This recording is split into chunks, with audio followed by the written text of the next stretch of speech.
Welcome everyone to the Barrie Police Service Board meeting of October the 19th. I also welcome those that may be watching us now live or later on YouTube. I'd like to call the meeting to order and begin as normal with our land acknowledgement in keeping with Indigenous protocol and building respectful relationships between Indigenous and non-Indigenous peoples in Canada.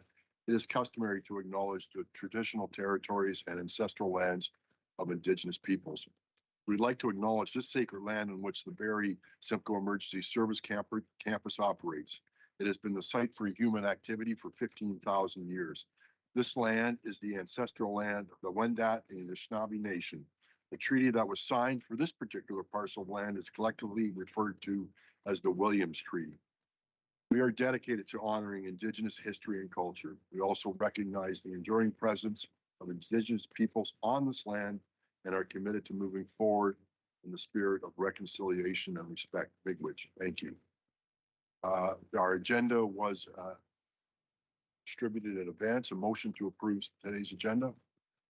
Mr. Ron, Mr. Khan, any questions, comments, or amendments to the agenda? Seeing none, those in favor? Do any members of the board have any declarations of conflict of interest with respect to the agenda items? Seeing none, also distributed in advance were our minutes of our September 21st meeting. Motion to approve those minutes, Mr. Khan. Mr. Khan, any questions, comments, amendments, or changes to those minutes? Seeing none, those in favor? Thank you. Also distributed in advance were 3 items in our consent agenda: staff acknowledgement, public complaints, and our towing contract RFP. Any items that any members would like pulled, or any questions for the chief and or members of the service? Seeing none, the motion to receive those consent agenda items. Mr. Strong, Mr. Khan. Questions? Those in favor, please. Thank you. A reappointment of a special constable member. There was a motion to approve the reappointment of special constable member Danielle Dykstra Cochran. Motion to reappoint Mr. Khan. Deputy Mayor Thompson. Any questions, comments? Those in favor? Thank you. For discussion is our strategic plan review.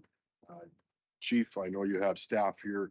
It is not a presentation to the board this morning, but just offering up members for any questions any member, our board members may have with respect to our ongoing strategic plan and the development so far in 2023. Any questions for staff or chief or staff?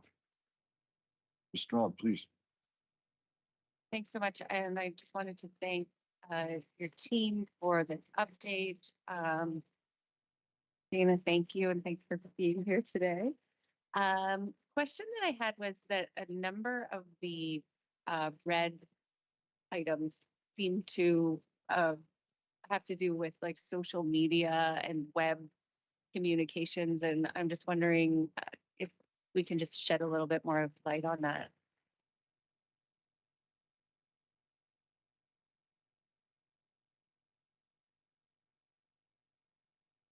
Thank you, and I would note this is Dana's last day before she goes off, so congratulations. Thank you so much. So the right, just up here. Our strategic planning process is an ongoing working document. So the idea is that it is a snapshot in time and will continue to evolve as we continue to solidify the initiatives and the conversations that we're having. So the ones that are under review are all ones that have been proposed, but have not necessarily begun to be created yet. So we're at the process right now where we're reviewing basically a social media calendar where we are inputting potential posts that we'll be creating throughout the year. So the ones that are in red are ones that we are just having to touch base with those units to decide what those actual posts will look like and what the purpose and intent behind them are to make sure that they are purposeful when we do create them. Thanks for that clarification. And just as a follow-up to that, I think there's other community groups, like an example is the pedestrian safety campaign. So for example, the health unit also is committed to providing information and education about pedestrian traffic safety. So as a follow-up, maybe we can also just piggyback onto their social media posts. Like as you review this, perhaps there's ways in just like sharing their posts and they're sharing our posts, like just to capitalize on those things. So just for consideration as you move forward. Absolutely. And for that one in particular, this was brought up in our May strategic planning meeting by our members as something that could be more targeted and community focused. So, for example, going out into businesses that are specific for cycling community could be a good opportunity, whether it's, if we ask right now broadly our community, how do you feel about cycling? That we would get a different response than if we went to the people who are active cyclists within the community. So we want to make sure to engage with those community members who are actively cycling versus those who just kind of in general are going for a bike ride leisurely versus actually using that as their main mode of transportation to get to and from work. Thank you. Any other questions from the board? Being done, stop. We wish you the very best on your vacation. As the father of twins, I understand it's no vacation. We wish you the very best and thank you for the great work with keeping us informed of the strategic plan. Chief, we look forward to your update, please. Thank you, Board Chair. Thank you for the opportunity to present and highlight several initiatives, events, and investigations that took place since our last board meeting in September.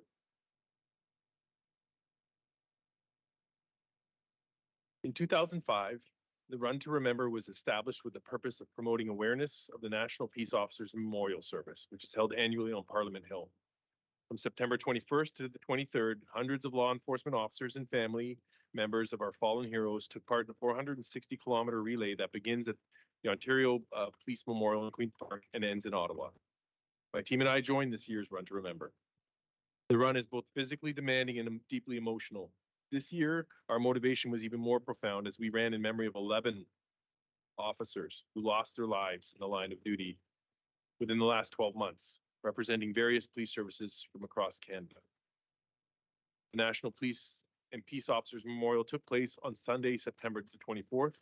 Members of the Barrie Police Service, seen in the bottom center photo, joined fellow services from across Canada in a solemn ceremony dedicated to honoring the memory of fallen officers who made the ultimate sacrifice to protect others. They were heroes in life.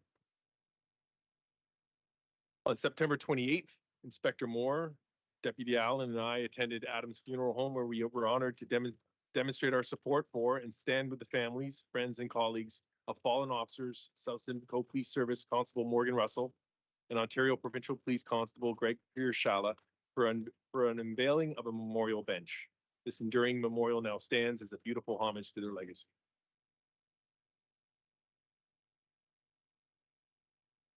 As a service and a community, we honored the National Day for Truth and Reconciliation, as it is a significant day in Canada that was established to recognize and address the historical injustices and systemic oppression experienced by Indigenous peoples, particularly those who attended residential schools. Between September and December, 12 of our sworn members were selected to participate in a ride-along program in partnership with Treaty 3 Police Service. This program will provide our members with the opportunity to spend 2 full weeks in the Kenora region and its surroundings, policing within Indigenous communities and allowing our members to become immersed in traditional cultures and practices. This program presents a distinctive opportunity for both the Barrie Police Service and Treaty 3 Police Service to acquire valuable experience, share knowledge, and fortify partnerships. At the conclusion of this program, we will deliver a presentation highlighting its accomplishments. And I would take note to a special thanks to Inspector Gates, but especially my executive officer, Steph McGibbon, who's been instrumental in organizing the minutia and the fine details that in speaking with our officers up there, they have found it welcoming, but everything has been taken care of. So thank you. In February of 2024, our very own Nick Cunningham will be competing in the Special Olympics Canada Winter Games in Calgary. 5-day event will see Special Olympians from across Canada showcase their incredible talents and abilities. An event that champions the power and beauty of inclusivity while celebrating the dedication, determination, and perseverance of world-class Special Olympics athletes. So there's only 130 days left to train, Nick. Go get this. On October 8th, Special Constable Caledine and Auxiliary Constable Viara attended the Run for Barrie event organized by the Amidia Muslim Youth Association in support of the Royal Victoria Regional Health Center. Our aim was to contribute to the well-being of the local community and to stand in solidarity with those helping those in need. On October 14th, Police Constable He, joined by our auxiliary unit members, and Blue, in partnership with the Barrie Minor Hockey, took part in the Timbits Hockey Jamboree. This exciting event unfolded at Sadlin Arena, offering every player the unique opportunity to enjoy some skating time on the very same ice as our Barrie Colts. Later on that day, the Barrie Police Service participated in a pet-friendly event hosted by the Barrie Public Library and Ontario SPCA Barrie Animal Center. In the accompanying photo, you can see Auxiliary Constable Pankhurst and Blue, our furry companion. I'm excited to share a heartwarming opportunity that exemplifies the importance of volunteer-led programs such as Senior Wish and the lasting impact that they can have. We recently had the privilege of fulfilling the wish of a former Navy captain and a dedicated police officer to tour our headquarters. Senior Wish programs are more than just granting a wish. They're about giving back to the individuals who have given so much of themselves throughout their lives. These initiatives enable us to create meaningful connections, express our gratitude, and provide an opportunity for our seniors to relive cherished memories or fulfill long-held dreams.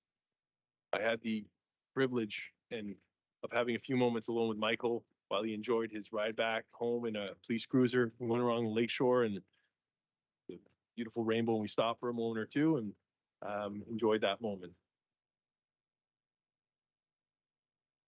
The use of volunteers in police services to promote community safety programs is an essential strategy for enhancing community safety, fostering collaboration, and efficiently utilizing available resources. Our auxiliary unit and our Citizens on Patrol volunteers embody the principles of community policing and empowers communities to actively participate in their own safety and well-being. This graph illustrates the unwavering dedication of our extraordinary volunteers, who have collectively contributed over 1,640 hours of their time in the past 9 months. From general patrols to canvassing to assisting with speed watch and our noise study, they cover a wide range of tasks. Thank you to all of our volunteers. I'm grateful for your partnership and your commitment to our mission. You embody the concept of active citizenship. On September 27th, members of the Barrie Police Service and Barrie Fire and Emergency Services responded to a report of an explosion involving a parked motor vehicle on Ann Street. On arrival, the involved motor vehicle that was parked in the outdoor parking lot was located a short distance away, and an unexploded improvised explosive device was found in an adjacent garden. An immediate evacuation of the units that face out to the parking lot was ordered, and the residents impacted were safely moved to waiting City of Barrie transit buses. A substantial response effort was launched by the Barrie Police, including the Tactical Support Unit, Explosive Disposal Unit, Criminal Investigations Division, Forensic Identification Unit, as well as support from the OPP K9 and Urban Search and Rescue Unit. We acknowledge that this incident has had a significant impact on our community members. We extend our heartfelt thanks to our community for their patience during this investigation.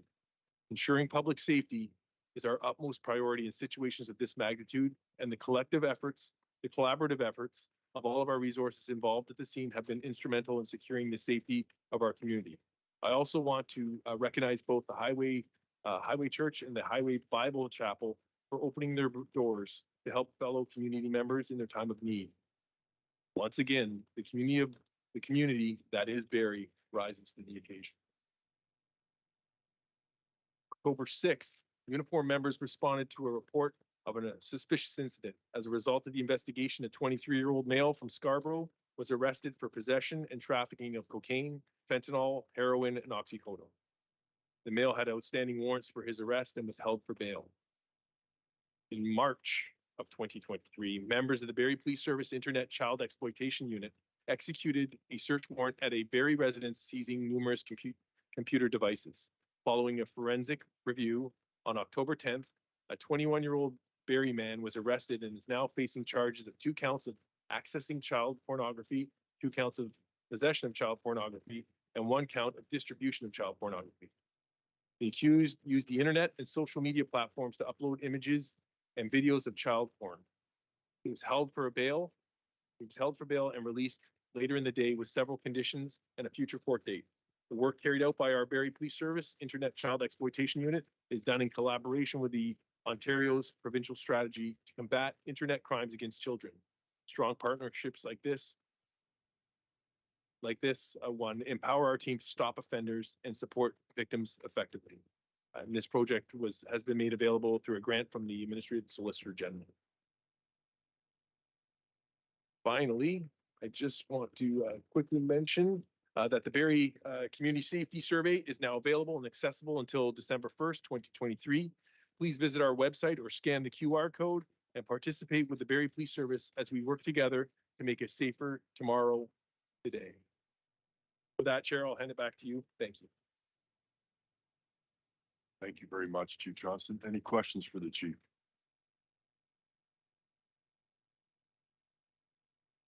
Seeing none. Thanks again, Chief. I can speak for Mr. Khan. He and I had the opportunity to speak with 2 of the officers in exchange with 3 police. It's a tremendous program, so I congratulate you and thank you for all the efforts. So thank you. Our next meeting is November the 16th of 2023. A motion to adjourn. Thank you, everyone, for your time.